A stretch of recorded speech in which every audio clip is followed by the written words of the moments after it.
हेब्रेवांक पोत्र आवेसवोर 13 पुरवण शेवटाच्यो बुदी एकामेकाची भाव भयण कशीं मोगान जियेयात.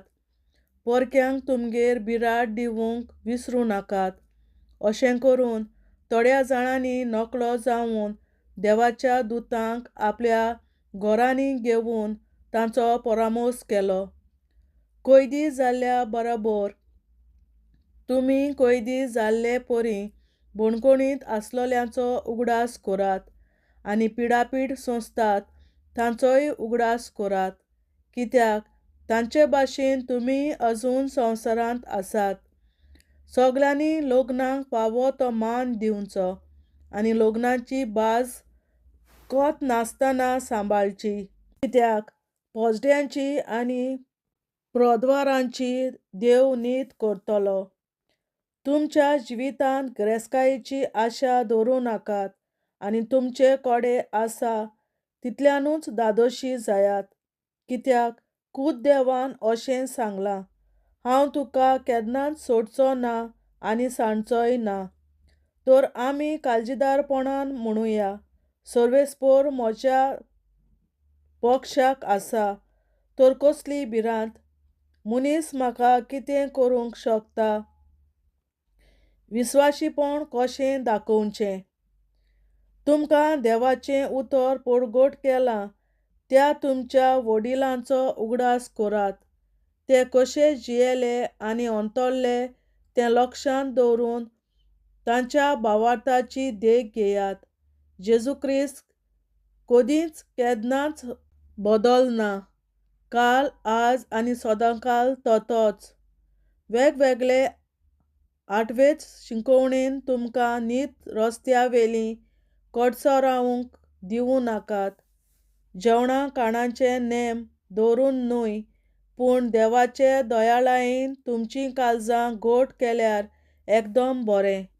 कित्याक म्हणल्यार जेवणा खाणाचे असले नेम पाळटाले तांकां ते कित्याकूच उपकारूंक नात.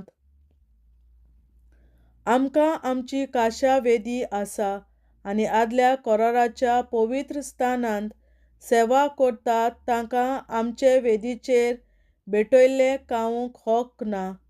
आदल्या कराराचो परमयाजनीक मोनजातीचें रगत पातकांच्या भक्षण्यां खातीर गाभाऱ्यांत व्हरता, पूण त्या मोनजातीच्यो कुडी शारा भायर व्हरून लासतात.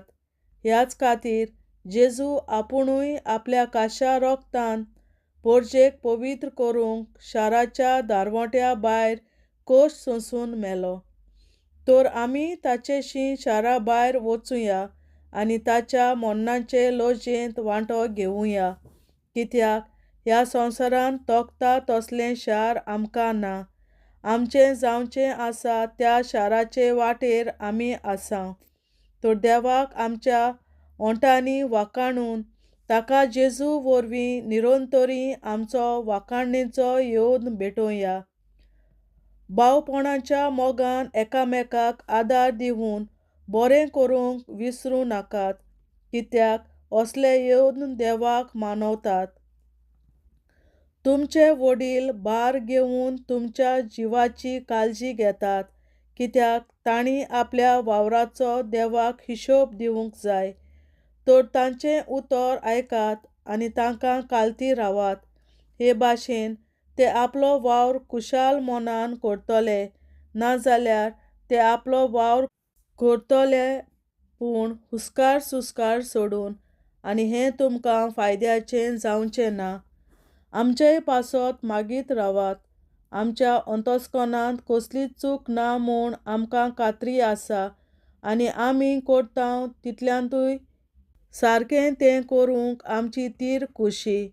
आनी जाता तितले बेगीन तुमचेशीं हांव परत पावोंक खतखत्यान प्रार्थना करात, अशी म्हजी विनोती. सोंपाडणी. निमाणें मागणें आनी शेवटाचो नमस्कार.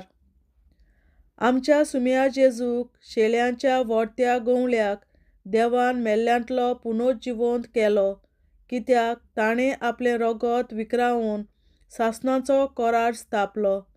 होच शांतीचो देव सगळे तरेच्या बऱ्या कोडण्यांनी ताची कुशी पाळूंक तुमकां आयतीं दवरून आनी जेजू क्रिस्ता उदेशी आपणाक मानता तसलीं आमकां करून त्याच जेजू क्रिस्ताक मोहिमा सासणाच्या ससनाक आमेन. म्हज्या भावां भयणीनो, तुमकां घोटाय दिवूंक बरयल्लीं हीं म्हजीं उतरां बरे भाशेन घेयात म्हूण हांव मागतां.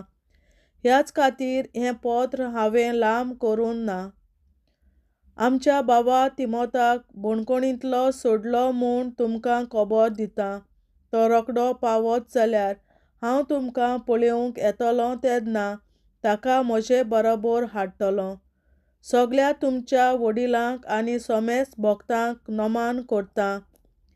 इटालियाच्या भोगतांचोय तुमकां नमस्कार. सदांच तुमी देवाची दयाळाय भोगूं. आमेन.